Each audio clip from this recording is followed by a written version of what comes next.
오금순, 올해로 64입니다. 서울 마포구의 한 아파트 작은 방에서 살고 있는 그녀는 법적으로는 이 집의 가족이지만 실질적으로는 이 집의 가정부입니다.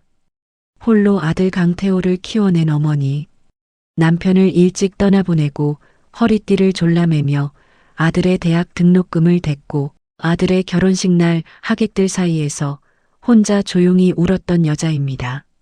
지금 그녀는 새벽 5시 50분 부엌 불을 켜고 있습니다. 바깥은 아직 어둡습니다. 도시의 새벽은 소리 없이 무겁고 복도엔 아무도 없습니다. 그 정적 속에서 형광등 하나가 깜빡이다 켜지면 금순의 손이 싱크대 앞에 놓입니다. 손마디가 굵고 손등엔 세월의 흔적이 선명합니다.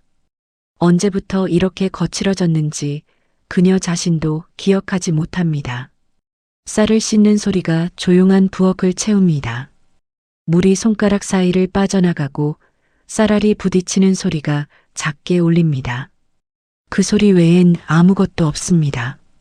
밥솥 뚜껑을 닫고 냉장고를 열고 반찬통을 꺼내는 동작이 군더더기 없이 이어집니다. 몸이 먼저 기억하는 동작들입니다. 생각보다 몸이 앞서는 삶. 그녀의 눈은 창밖을 향하지 않습니다. 볼 것이 없어서가 아니라 보는 것을 오래전에 포기했기 때문입니다. 냄비 뚜껑이 달그락거립니다. 된장국이 끓기 시작합니다.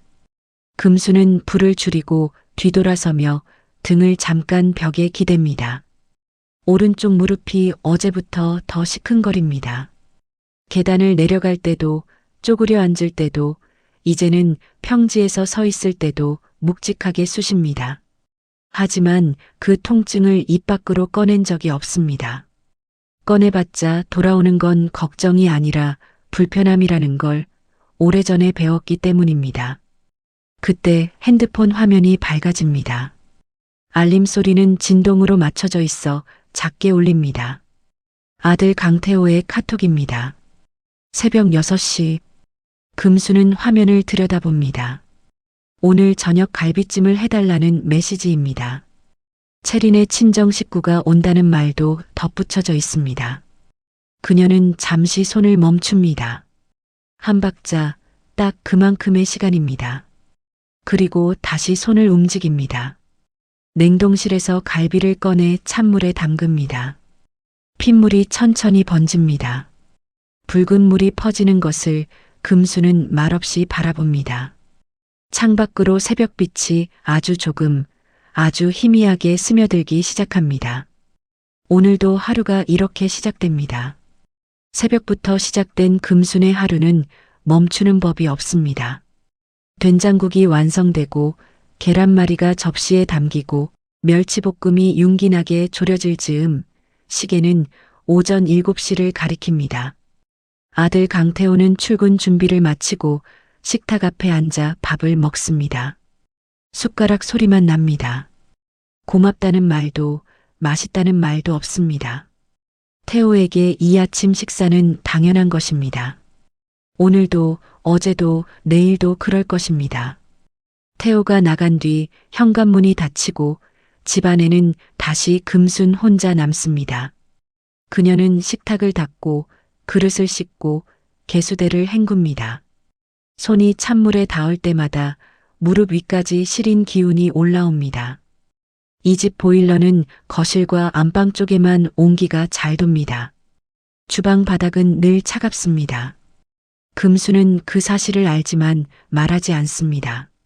말해봤자 달라지는 건 없다는 것을 그녀의 몸이 먼저 알고 있습니다. 오전 10시가 조금 넘었을 때 안방 문이 열립니다. 서채린이 머리를 대충 묶으며 거실로 나옵니다. 잠이 덜 깬 얼굴이지만 피부는 곱습니다. 금순이 이미 청소를 마친 거실은 먼지 하나 없이 정돈되어 있습니다. 바닥엔 물걸레질 자국이 햇빛에 반짝이고 쿠션은 가지런히 놓여 있습니다. 체리는 그 거실을 가로질러 소파에 앉습니다. 핸드폰을 켜고 화면을 스크롤합니다. 웃음이 나오는 무언가를 보는지 입꼬리가 살짝 올라갑니다. 금수는 주방에서 그 기척을 듣고 있습니다. 잠시 후 채린이 손가락 하나를 들어 올립니다. 말은 없습니다. 시선도 핸드폰에서 떠나지 않습니다. 하지만 금수는 압니다. 커피를 달라는 것입니다. 이 집에서 오래 살다 보면 말 없는 신호들을 읽는 법을 배우게 됩니다. 금수는 커피 머신 앞에 섭니다. 버튼을 누르고 컵을 받치고 따뜻한 커피가 채워지는 것을 기다립니다. 커피 향이 주방에 번집니다. 구수하고 따뜻한 냄새입니다.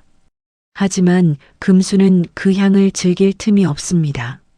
채린에게 커피를 건넵니다. 채린은 받으면서 눈을 마주치지 않습니다. 고맙다는 말도 없습니다. 금순이 돌아섭니다. 카메라가 있다면 그 뒷모습을 길게 잡았을 겁니다. 어깨가 작고 걸음이 소리 없습니다. 이 집에서 그녀의 존재는 기척이 없어야 완성됩니다.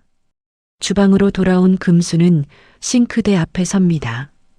수도꼭지를 틀지도 않고 그냥 서 있습니다.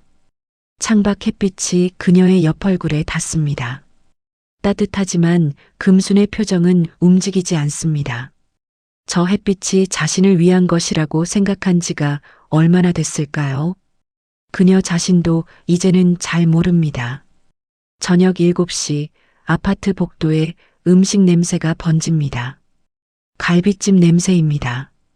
달고 깊은 간장 향이 현관 틈 사이로 새어나올 만큼 진하게 배어 있습니다. 금수는 오후 내내 부엌을 떠나지 않았습니다. 갈비는 2번 삶아 기름을 걷어냈고 무는 모서리를 둥글게 다듬었고 당근은 같은 크기로 맞춰 썰었습니다. 누가 시킨 것이 아닙니다. 그냥 그렇게 해야 마음이 놓이는 사람입니다. 오른쪽 무릎이 욱신거리는 것을 느끼면서도 금수는 싱크대 앞에서 내내 서 있었습니다. 식탁에 반찬이 하나씩 놓입니다. 갈비찜, 시금치나물, 두부조림, 깍두기, 미역국 5가지입니다. 금수는 그릇 위치를 한 번 더 고릅니다. 채린이 미역국을 좋아하니 채린 자리 가까이 놓습니다. 이소리 두부를 잘 먹으니 아이 앞쪽으로 당깁니다. 자신의 자리는 아직 정해지지 않았습니다. 아니, 처음부터 없었습니다. 강태호가 넥타이를 풀며 식탁 앞에 앉습니다. 서채린이 이솔의 손을 잡고 의자를 당겨 앉습니다. 세 사람이 자리를 채웁니다. 금수는 서 있습니다. 물을 따르고 숟가락을 가져다 놓고 갈비찜 국물이 흘렀는지 냄비 옆을 닦습니다. 늘 하던 대로입니다. 태호는 밥을 뜨고 채리는 갈비를 덜어냅니다. 이솔이 두부를 집으려다 고개를 듭니다. 아이의 눈이 식탁을 한 번, 주방에 서 있는 할머니를 한 번, 다시 식탁을 훑습니다. 그리고 작고 맑은 목소리로 묻습니다. 할머니는 왜 항상 마지막에 밥 먹어요? 순간 식탁 위의 공기가 달라집니다. 숟가락 소리가 멎습니다. 태호와 채린이 동시에 시선을 피합니다. 태호는 밥그릇으로, 채린은 갈비찜 쪽으로. 아무도 대답하지 않습니다. 대답할 수 없는 것입니다. 금순이 웃습니다. 자연스럽고 부드럽고 조금도 어색하지 않은 웃음입니다. 너무 익숙해서 오히려 마음이 내려앉는 웃음입니다. 할머니는 나중에 먹는 게 더 맛있어. 이솔은 고개를 끄덕이고 두부를 집습니다. 그것으로 끝납니다. 식탁은 다시 일상의 소리로 채워집니다. 하지만 금순의 웃음은 조금 더 남아 있습니다. 얼굴에 붙어 있지만 눈까지는 닿지 않는 웃음. 주방 불빛 아래에서 그녀는 다시 냄비를 확인합니다. 갈비찜이 아직 따뜻합니다. 가족이 다 먹고 나면 그제야 금순의 저녁이 시작됩니다. 명절 전날 밤입니다. 시계는 자정을 넘어 새벽 1시를 향해 가고 있습니다. 집안의 불빛은 주방에만 남아 있습니다. 안방에서는 태호와 채린의 숨소리가 들릴 듯 고요하고 이솔의 방도 오래전에 불이 꺼졌습니다. 온 집이 잠든 시간에 금순 혼자 프라이팬 앞에 서 있습니다. 기름이 달궈지는 소리가 조용한 부엌을 채웁니다. 전 부치는 냄새가 집안 깊숙이 번집니다. 고소하고 따뜻한 냄새이지만 이 시간에 홀로 맡는 냄새는 어딘지 쓸쓸합니다. 내일은 명절입니다. 태호 쪽 가족뿐 아니라 채린의 친정 식구들도 옵니다. 금수는 아침부터 장을 받고 오후 내내 재료를 손질했고 저녁을 차리고 설거지를 마친 뒤 다시 부엌에 들어섰습니다. 쉬는 시간이 없었습니다. 명절이 가까울수록 금순의 하루는 길어집니다. 누가 길게 만드는 것이 아닙니다. 그냥 그렇게 돌아가는 집입니다. 금순도 그것을 압니다. 알면서도 멈추지 않습니다. 멈추면 무언가 무너질 것 같은 기분이 드는 사람이기 때문입니다. 동태전이 먼저입니다. 노릇하게 익으면 뒤집고 뒤집으면 다시 기다립니다. 기름이 튀어 손등에 닿습니다. 금수는 입술을 살짝 깨물고 손을 행주에 닦습니다. 소리를 내지 않습니다. 이 집에서 아픈 소리를 낸 적이 거의 없습니다. 오른쪽 무릎이 오래 서 있어 더 무겁습니다. 발 뒤꿈치를 들었다 내리기를 반복합니다.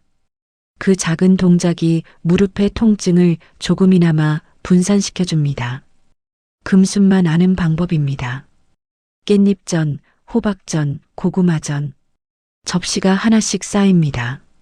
내일 올 사람 수를 머릿속으로 헤아립니다. 채린의 친정어머니, 채린의 오빠 내외, 거기에 아이들까지.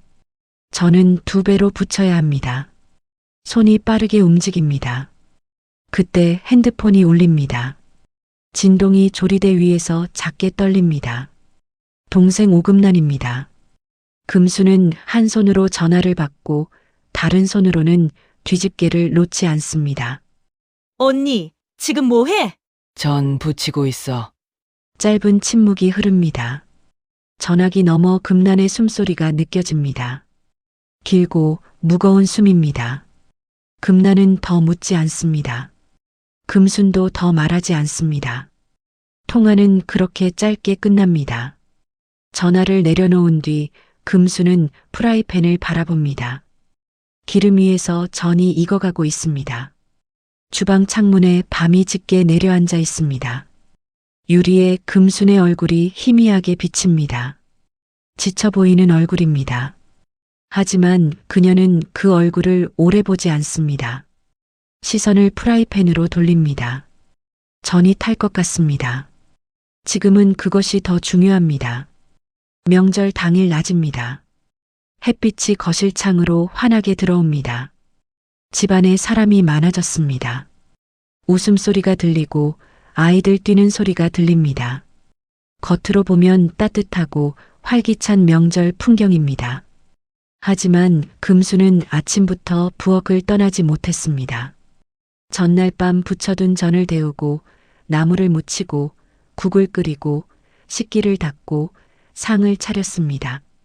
손이 쉴 틈이 없었습니다. 무릎은 어제보다 더 무겁습니다. 그래도 금수는 멈추지 않습니다.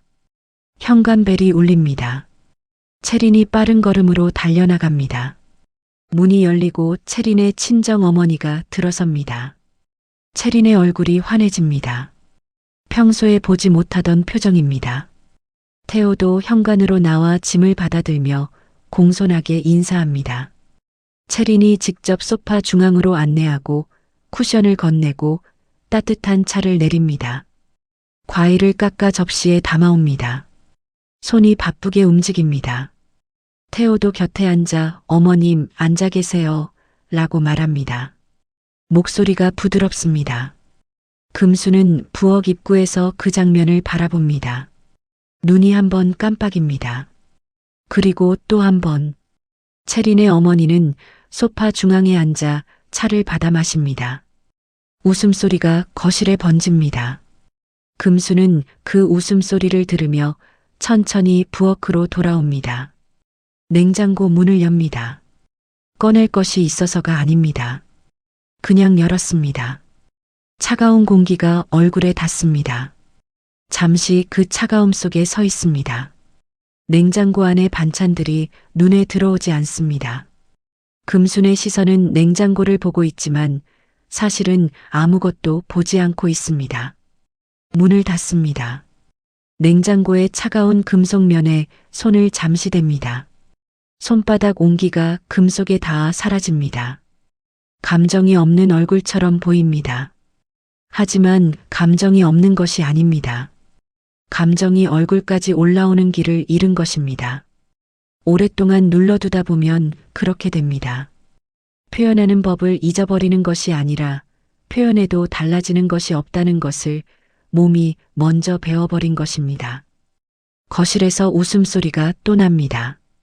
채린의 목소리입니다. 밝고 경쾌합니다.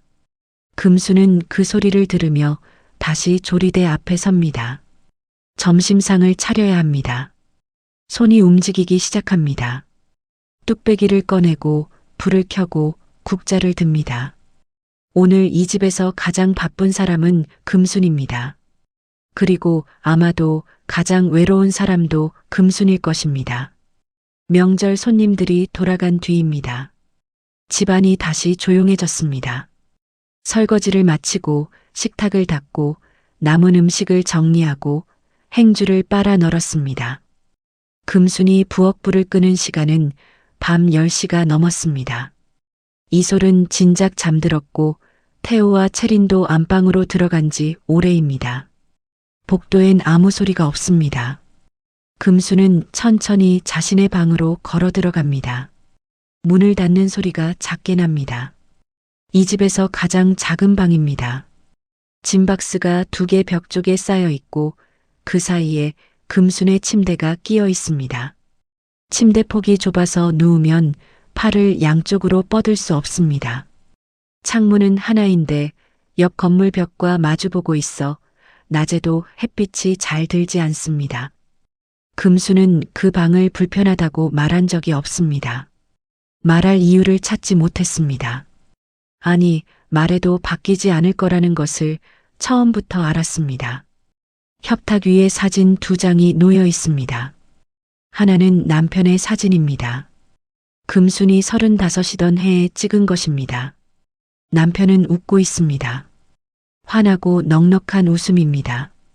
금수는 그 웃음을 볼 때마다 가슴 한쪽이 조용히 내려앉습니다. 보고 싶다는 감정인지 그냥 오래된 습관인지 이제는 구분이 잘 되지 않습니다. 그 옆에 또 다른 사진이 있습니다.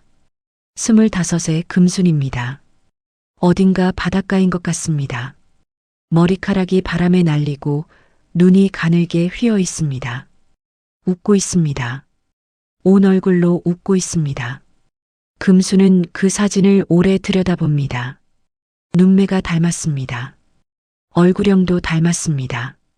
분명히 자신인데 낯섭니다. 저 웃음이 어디서 나온 것인지 지금은 잘 모르겠습니다.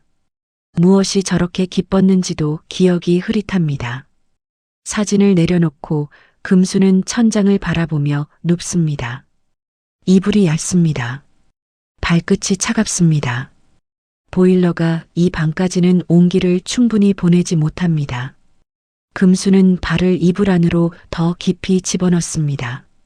천장에 가로등 불빛이 희미하게 비칩니다. 바깥에서 가끔 차 소리가 납니다. 금수는 눈을 감지 않습니다. 그냥 천장을 봅니다. 머릿속에 아무 생각도 없는 것처럼 보이지만 사실은 너무 많은 것들이 조용히 흐르고 있습니다. 오늘 하루가 흐르고 지난 명절들이 흐르고 남편이 살아있던 시절이 흐릅니다. 그러다 문득 혼잣말처럼 입술이 움직입니다. 나 그때 뭘 좋아했더라? 소리가 거의 없는 말입니다. 방 안의 공기가 그 말을 조용히 흡수합니다. 대답은 없습니다. 남편 사진도 젊은 날의 자신도 아무것도 대답하지 않습니다. 금수는 다시 천장을 봅니다. 잠이 오기를 기다립니다. 아침이 오면 또 쌀을 씻어야 합니다. 오후 2시입니다. 거실에 햇빛이 비스듬히 들어옵니다. 먼지가 빗속에서 천천히 떠다닙니다. 강태호는 소파에 앉아 노트북을 보고 있습니다. 체리는 외출 중이고 이솔은 방에서 그림을 그리고 있습니다. 집안이 조용합니다. 금수는 주방에서 저녁 준비를 위해 재료를 다듬다가 잠시 손을 멈춥니다. 오른쪽 무릎이 어제보다 더 심하게 욱신거립니다. 어제도 그제도 같은 자리가 쑤셨습니다. 이제는 서 있는 것만으로도 묵직한 통증이 올라옵니다. 금수는 손을 씻고 거실로 나옵니다. 태호가 노트북에서 눈을 떼지 않습니다. 금순이 그 앞에 섭니다. 발걸음 소리를 듣고 태호가 고개를 살짝 듭니다. 금순의 입이 열리는 데까지 시간이 걸립니다. 무릎 이야기를 꺼내는 것이 왜 이렇게 어려운 일이 되었는지 금순 자신도 설명하기 어렵습니다. 오래 참다 보면 아프다는 말이 사치처럼 느껴지는 순간이 옵니다. 금수는 지금 그 순간에 서 있습니다. 무릎이 좋지 않아 병원에 한번 가야 할 것 같다고 금순이 조심스럽게 말합니다. 목소리가 작습니다. 태호의 시선이 노트북에서 시계로 갑니다. 그리고 핸드폰으로 갑니다. 이솔의 학원 픽업이 3시라는 말이 나옵니다. 말의 방향이 정해졌습니다. 금순의 입이 다시 닫힙니다. 닫히는 데는 시간이 걸리지 않습니다. 오래 연습한 동작이기 때문입니다. 괜찮아. 내가 갔다 올게. 금순이 먼저 말합니다. 태호는 잠깐 금순을 봤다가 다시 노트북으로 시선을 내립니다. 그것으로 대화는 끝납니다. 금순은 돌아서서 신발장 앞으로 걷습니다. 운동화 끈을 묶으려고 몸을 굽히는데 무릎이 당깁니다. 천천히, 아주 천천히 끈을 묶습니다. 현관문을 열고 나서면 복도에 찬 공기가 얼굴에 닿습니다. 엘리베이터를 기다리는 동안 금수는 벽에 손을 짚습니다. 계단을 내려갈 때마다 무릎이 소리를 냅니다. 뚝뚝. 작고 건조한 소리입니다. 아파트 단지를 걸어 나오는 금순의 뒷모습은 작습니다. 햇빛이 그녀의 어깨 위에 내려앉지만 발걸음은 가볍지 않습니다. 학원까지는 걸어서 15분 거리입니다. 무릎이 아픈 날은 20분이 걸립니다. 금수는 오늘이 20분짜리 날이라는 것을 압니다. 그래도 걷습니다. 이솔이 기다리고 있으니까요. 누군가를 위해 걷는 발걸음이 지금 이 순간 금순이 자신에게 허락된 유일한 이유입니다. 바람이 붑니다. 금순의 머리카락이 흩어집니다. 그녀는 머리카락을 귀 뒤로 넘기고 계속 걷습니다. 오후 3시 40분입니다. 대형마트 식품 코너입니다. 형광등 불빛이 차갑게 내리쬐고 있습니다. 진열대마다 물건이 가득하고 카트 바퀴 소리와 사람들의 발걸음 소리가 뒤섞입니다. 금수는 이솔을 학원에 데려다 준 뒤 곧장 이곳으로 왔습니다. 오늘 저녁 재료가 필요합니다. 카트를 밀며 진열대 사이를 천천히 걷습니다. 두부, 콩나물, 애호박. 머릿속으로 오늘 저녁 메뉴를 그립니다. 무릎이 계속 욱신거리지만 카트 손잡이를 잡고 있으면 조금 낫습니다. 손잡이에 몸무게를 살짝 실으며 걷는 것이 요즘 금순에 걷는 방식입니다. 두부 코너 앞에 섭니다. 손이 두부를 짚습니다. 그 순간입니다. 머릿속이 갑자기 하얘집니다. 형광등 불빛이 갑자기 너무 밝게 느껴집니다. 귀에서 소리가 멀어집니다. 마트 안의 소음이 한꺼번에 멀리 후퇴하는 느낌입니다. 금수는 카트 손잡이를 더 세게 쥐려 합니다. 하지만 손가락에 힘이 들어오지 않습니다. 손끝이 저립니다. 발바닥이 바닥에서 떠 있는 것처럼 느껴집니다. 금순의 몸이 기울어집니다. 카트가 옆으로 쏠리며 넘어집니다. 두부가 바닥으로 떨어집니다. 하얀 두부가 포장 안에서 흔들립니다. 금순이 쓰러집니다. 무릎이 먼저 바닥에 닿고 이어서 손바닥이 닿으려 하지만 팔에 힘이 없습니다. 차가운 마트 바닥이 뺨에 닿습니다. 바닥은 단단하고 차갑습니다. 형광등은 그대로 빛나고 있습니다. 아무것도 달라지지 않은 세상 속에서 금순만 바닥에 누워 있습니다. 주변에서 소리가 납니다. 사람들이 달려오는 발소리가 들립니다. 저분 괜찮으세요? 하는 목소리가 멀리서 들려옵니다. 누군가 금순의 어깨를 건드립니다. 금순은 눈을 뜨려 하지만 불빛이 너무 밝습니다. 손을 바닥에 짚으려 하지만 닿지 않습니다. 몸이 말을 듣지 않습니다. 평생 몸이 하자는 대로 살아왔는데 오늘은 몸이 먼저 멈춰버렸습니다.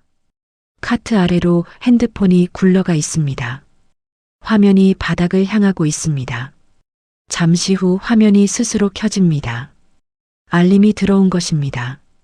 바닥에 닿은 화면 너머로 빛이 새어나옵니다. 금순의 손이 그 빛 쪽으로 아주 조금 움직입니다. 닿지 않습니다. 누군가 금순의 이름을 부릅니다. 아니, 이름을 아는 사람은 없습니다. 할머니, 할머니 하는 소리가 납니다. 금순의 눈이 천천히 감깁니다. 마지막으로 보이는 것은 형광등과 바닥에 굴러다니는 두부와 핸드폰 화면에서 새어나오는 빛입니다. 그 빛 위에 아들의 이름이 떠 있습니다. 강태호. 메시지 내용은 이렇습니다. 엄마, 저녁은 몇 시에 돼요? 눈을 뜨면 천장이 보입니다. 하얗고 넓고 아무것도 없는 천장입니다. 금수는 잠시 자신이 어디에 있는지 알지 못합니다. 마트 바닥의 차가움이 아직 뺨에 남아있는 것 같은데 지금 등 아래는 딱딱한 병원 침대입니다. 링거 바늘이 손등에 꽂혀 있습니다. 투명한 관을 타고 액체가 천천히 흘러내립니다. 심장 박동을 재는 기계가 일정한 소리를 냅니다. 삐, 삐, 삐. 그 소리가 규칙적이어서 오히려 낯섭니다. 금순의 심장이 이렇게 열심히 뛰고 있었다는 것을 평소엔 한 번도 느끼지 못했습니다. 윤혜봄이 들어옵니다. 30 중반의 여의사입니다. 흰 가운이 단정하고 걸음이 조용합니다.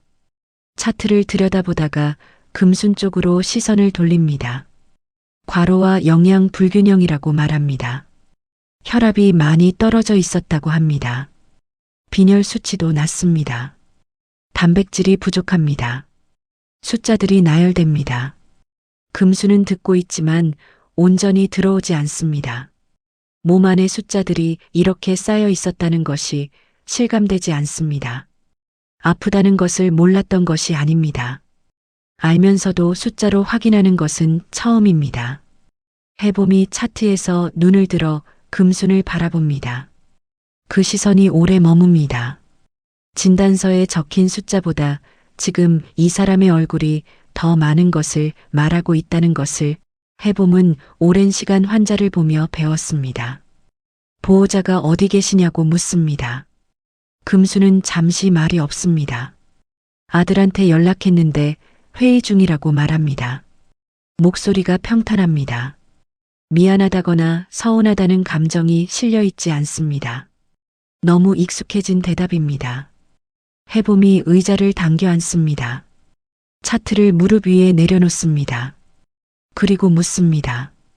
조용하고 천천히 그러나 분명하게 묻습니다. 어머니, 마지막으로 본인을 위해 뭔가를 하신 게 언제예요? 병실 안의 공기가 달라집니다. 기계 소리만 일정하게 납니다. 금순의 입이 열리려다 멈춥니다. 생각해 보려 합니다. 어제는 아니었습니다. 지난주도 아니었습니다. 지난달도 기억이 나지 않습니다. 더 거슬러 올라가려 하는데 기억이 흐릿합니다. 언제부터인지 모르게 금순의 하루에서 금순을 위한 시간이 사라졌습니다. 천천히 아무도 모르게 금순 자신도 모르게 대답이 나오지 않습니다. 침묵이 대답입니다. 해봄은 재촉하지 않습니다. 그냥 기다립니다. 병실 창밖으로 오후의 햇빛이 기울기 시작합니다. 빛이 침대 위로 길게 눕습니다. 금순의 손등 위에 링거 바늘이 꽂힌 채로 햇빛이 닿습니다. 따뜻합니다. 오늘 처음 느끼는 따뜻함입니다. 금순의 눈가가 아주 조금 붉어집니다. 울지는 않습니다. 아직은 울 준비가 되지 않았습니다. 저녁 6시입니다. 병원 복도에 형광등이 켜져 있습니다. 낮에 햇빛이 완전히 거치고 복도는 병원 특유의 하얀 빛으로 가득합니다. 소독약 냄새가 희미하게 납니다. 면회 시간이 끝나가는지 복도를 오가는 사람들의 발걸음이 조금 바빠졌습니다. 엘리베이터 문이 열리고 강태호가 나옵니다. 정장 차림 그대로입니다. 넥타이가 조금 느슨하게 풀려 있습니다. 회의가 길었던 것인지 아니면 오는 길에 무언가 생각이 많았던 것인지 얼굴에 피로가 배어 있습니다.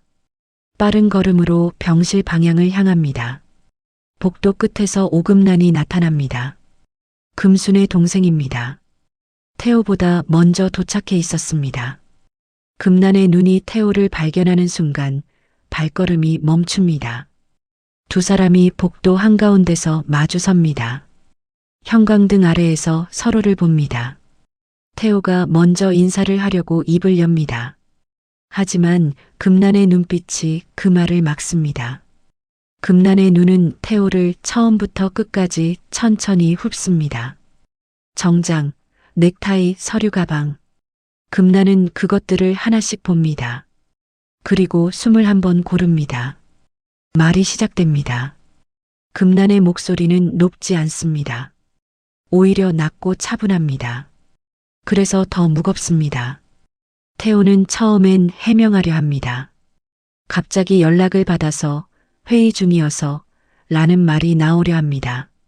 하지만 금란의 말이 이어질수록 태호의 입이 천천히 닫힙니다. 무릎 이야기가 나옵니다. 금순이 며칠 전 무릎이 아프다고 했던 그 짧은 말. 태호가 시계를 보며 학원 픽업 이야기를 했던 그 오후. 금란은 그것을 알고 있습니다. 금순이 전화로 말한 것이 아닙니다. 말하지 않아도 언니의 목소리에서 읽어낸 것입니다. 자정의 전 냄새 이야기도 나옵니다. 명절 전날 새벽 1시에 전화를 받았을 때 언니의 목소리가 어땠는지를 금란은 기억합니다. 피곤하다는 말 한마디 없이 전 붙인다고만 했던 그 목소리를. 태호는 그 전화가 있었다는 것을 몰랐습니다. 몰랐던 것들이 복도 한가운데 하나씩 쌓입니다. 태호의 눈이 바닥으로 향합니다. 갑자기가 아니야. 무릎 아프다고 했을 때가 갑자기야. 쓰러지는 건 갑자기가 아니라고. 금란의 말이 끝납니다. 복도가 조용해집니다. 태호는 고개를 들지 못합니다. 무언가 말하려 하지만 입이 열리지 않습니다. 알고 있었을 수도 있습니다. 보지 않으려 했을 수도 있습니다. 그 경계가 지금 이 순간 흐릿해집니다. 금란이 돌아서서 병실 쪽으로 걷습니다. 구두 소리가 복도에 울립니다. 태호는 그 자리에 남습니다.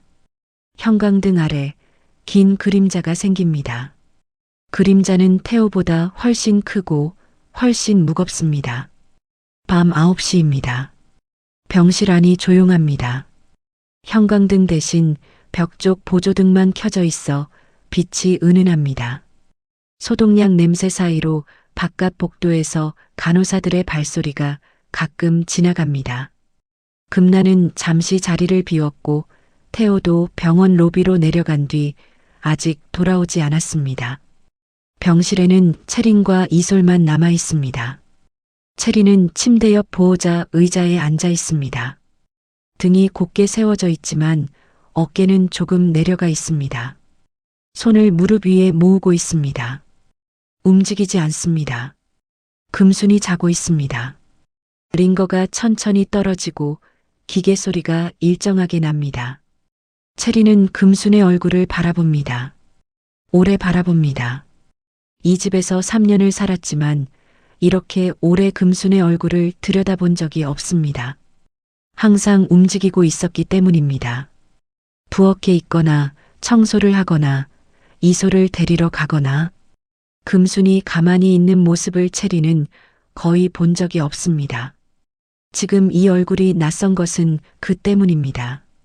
어머니가 아닌 한 명의 사람으로 보이는 것도 그 때문입니다. 주름이 깊습니다. 이마에도 눈가에도 입가에도 세월이 새겨져 있습니다. 살이 많이 빠진 것 같습니다. 볼이 꺼져 있고 쇄골이 도드라집니다. 체리는 그것을 오늘 처음 알아챕니다. 같은 집에서 매일 밥을 먹었는데 한 번도 보지 못했습니다. 보지 않았던 것입니다. 보지 않아도 되는 사람이라고 의식하지 못한 채 생각해왔던 것입니다. 그 사실이 지금 이 조용한 병실에서 천천히 올라옵니다. 이솔이 체린의 팔을 잡아당깁니다. 아이의 눈이 할머니의 손을 향하고 있습니다. 침대 위에 놓인 금순의 손입니다. 링거 바늘이 꽂힌 손등이 보입니다. 핏줄이 굵게 올라와 있고 피부가 거칩니다. 손마디마다 굳은 살이 박여 있습니다. 이솔이 그 손을 가만히 바라보다가 자신의 작은 손을 그 위에 살며시 얹습니다. 작고 부드러운 손이 크고 거친 손 위에 놓입니다. 엄마, 할머니 왜 이렇게 말랐어? 밥 안 먹었어? 체린이 대답하려다 멈춥니다. 목 안에서 무언가 올라오는 것을 느낍니다. 삼키려 하지만 잘 되지 않습니다. 이솔은 체린의 대답을 기다리지 않고 다시 할머니의 손을 바라봅니다. 아이의 눈이 맑고 진지합니다.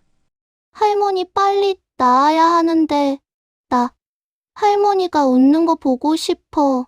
체리는 고개를 숙입니다. 눈물이 손등 위로 조용히 떨어집니다. 소리가 없습니다.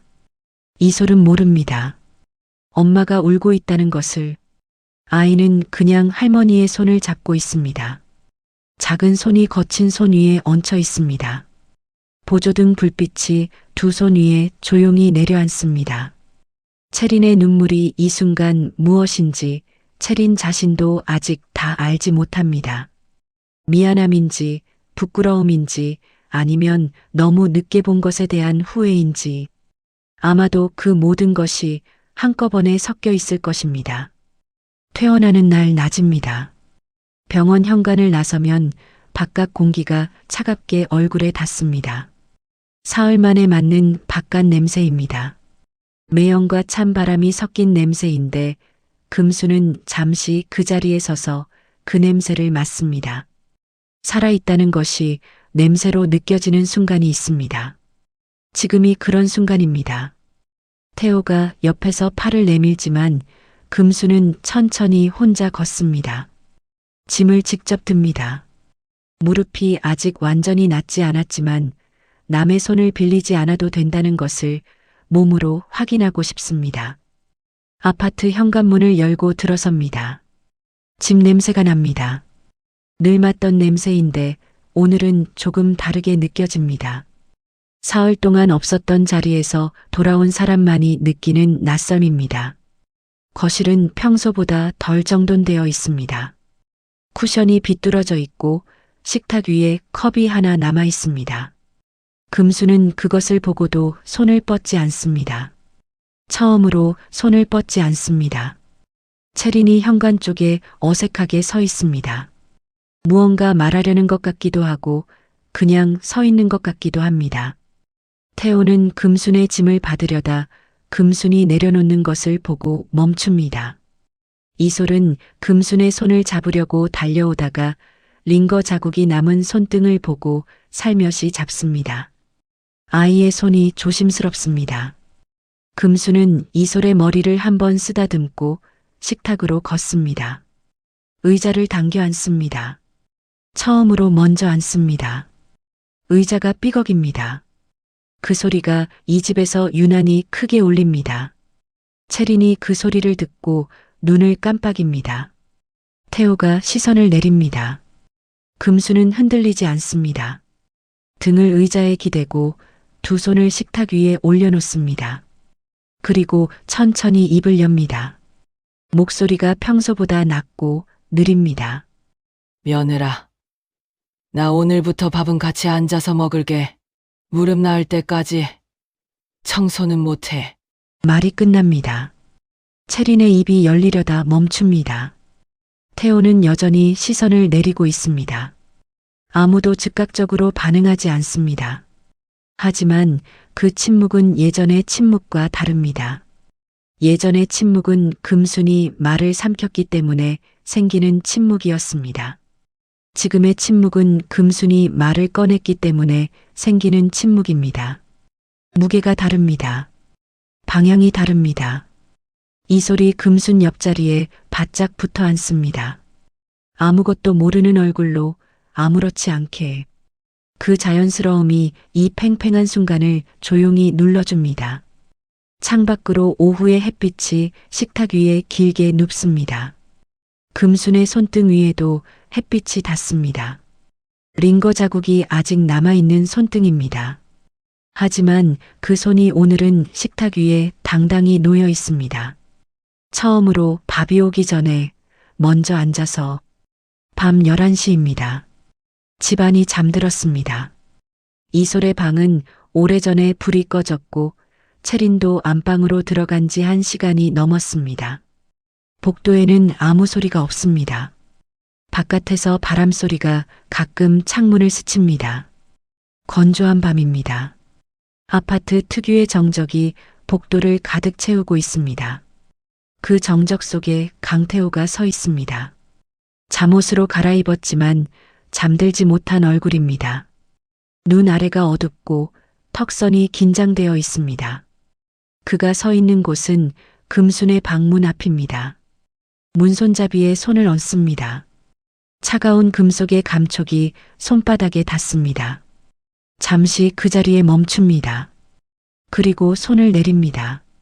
들어가지 못합니다. 문 안에서 불빛이 새어나옵니다. 가느다란 빛이 복도 바닥에 선을 긋습니다. 금수는 아직 깨어 있습니다. 태호는 그 빛을 봅니다. 어머니가 저 안에서 무엇을 하고 있는지 모릅니다. 천장을 보고 있는지, 사진을 들여다보고 있는지, 아니면 그냥 어둠 속에 누워 있는지, 한 번도 궁금해하지 않았던 것들이 지금 한꺼번에 밀려옵니다. 태호는 문에 등을 기댑니다. 그대로 천천히 바닥으로 내려앉습니다. 무릎을 세우고 앉습니다. 복도 바닥이 차갑습니다. 등 뒤로 무늬 감촉이 느껴집니다. 얇은 문 하나를 사이에 두고 어머니와 아들이 등을 맞대고 있습니다. 하지만 서로 모릅니다. 태호는 얼굴을 무릎에 묻습니다. 어깨가 미세하게 움직입니다. 소리가 없습니다. 소리를 내지 않으려고 입을 다물고 있는 것입니다. 오늘 금난 이모의 말들이 머릿속에서 반복됩니다. 무릎 이야기, 새벽 1시의 전 냄새, 마트 바닥. 하나씩 떠올릴 때마다 가슴 안쪽이 조여듭니다. 몰랐다고 말할 수 있습니다. 실제로 몰랐던 것들도 있습니다. 하지만 알 수 있었는데 보지 않은 것들도 있습니다. 그 경계가 오늘 밤 무너졌습니다. 몰랐다는 말과 보지 않았다는 말 사이에서 태호는 자신이 어느 쪽에 더 가까이 서 있었는지를 압니다. 아들로서 처음 우는 것이 아닙니다. 어릴 때도 울었고 아버지 장례식 날도 울었습니다. 하지만 그 울음들은 무언가를 잃었기 때문에 나온 울음이었습니다. 오늘 밤의 울음은 다릅니다. 잃기 전에 알아챘어야 했는데 하는 울음입니다. 아직 늦지 않았는데 라는 말과 이미 너무 오래됐는데 라는 말이 동시에 가슴을 누릅니다. 복도 창문 너머로 바람이 지나갑니다. 나뭇가지가 흔들리는 소리가 납니다. 문 안의 불빛이 여전히 새어나오고 있습니다. 금수는 아직 깨어 있습니다. 태호는 고개를 들지 않습니다. 문 안과 문 밖 사이의 거리가 지금 이 집에서 가장 먼 거리입니다. 그리고 동시에 오늘 밤 처음으로 그 거리를 좁히고 싶다는 마음이 생긴 밤이기도 합니다. 오후 2시입니다. 햇빛이 좋은 날입니다. 하늘이 맑고 바람이 조금 있지만 차갑지 않습니다. 봄이 오고 있다는 것을 바람의 온도가 먼저 알려주는 날입니다. 금순이 현관문을 나섭니다. 가방이 가볍습니다. 지갑과 핸드폰만 들어 있습니다. 채린에게 잠깐 나갔다 온다고 말했습니다. 채린이 고개를 끄덕였습니다.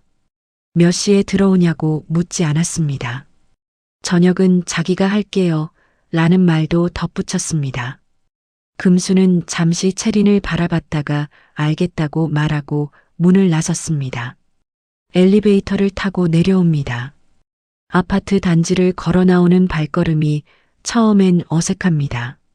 목적지 없이 걷는 것을 몸이 기억하지 못합니다. 늘 어딘가를 향해 걸었습니다. 마트를 향해, 학원을 향해, 병원을 향해. 그냥 걷는 것은 오랜만입니다. 얼마나 오랜만인지 헤아려 보려다 그냥 걷기로 합니다. 생각보다 발이 먼저 방향을 정합니다. 동네 공원 쪽입니다. 공원에 들어섭니다. 평일 낮이라 사람이 많지 않습니다. 노인 몇 분이 벤치에 앉아 있고 멀리서 아이 하나가 비둘기를 쫓고 있습니다. 금수는 햇빛이 잘 드는 벤치를 고릅니다. 앉습니다. 등받이에 등을 기댑니다. 눈을 감습니다. 햇빛이 얼굴에 닿습니다. 이마가 따뜻해지고 눈꺼풀이 따뜻해지고 뺨이 따뜻해집니다. 아무것도 하지 않는 시간이 이렇게 가벼울 수 있다는 것을 오랫동안 잊고 있었습니다. 바람이 불 때마다 나뭇가지가 흔들리는 소리가 납니다. 어디선가 새소리도 들립니다. 금수는 그 소리들을 듣습니다. 그냥 듣습니다. 얼마나 앉아 있었는지 모릅니다. 해가 조금 더 기운 것을 느끼고 자리에서 일어납니다. 무릎이 아직 완전하지 않지만 오늘은 걷고 싶습니다. 공원을 나와 골목길로 접어듭니다. 작은 카페가 보입니다. 유리창 너머로 사람들이 앉아 있습니다. 금수는 잠시 멈춥니다. 그리고 문을 엽니다. 들어서는 순간 따뜻한 공기와 커피 향이 한꺼번에 납니다. 직원이 어서 오세요 라고 말합니다. 금수는 창가 자리에 앉습니다. 메뉴판을 봅니다. 오래 봅니다. 누군가를 위한 커피가 아닌 자신을 위한 커피를 고르는 것이 이렇게 오래 걸리는 일인지 몰랐습니다. 따뜻한 아메리카노를 주문합니다. 커피가 나옵니다. 두 손으로 컵을 감쌉니다. 온기가 손바닥에 번집니다. 창밖을 봅니다. 사람들이 지나갑니다. 각자의 방향으로, 각자의 속도로.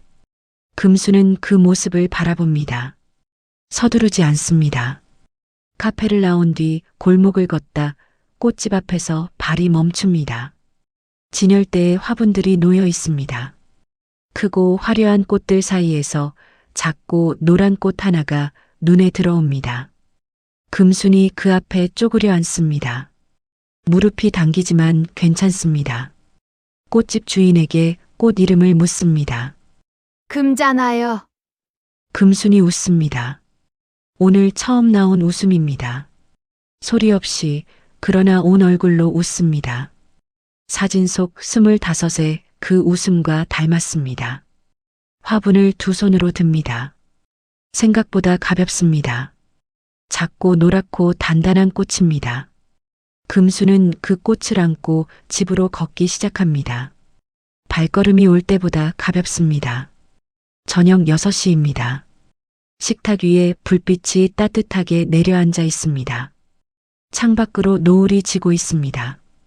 주황빛이 거실 유리창을 물들이고 그 빛이 식탁 위까지 길게 뻗어 들어옵니다.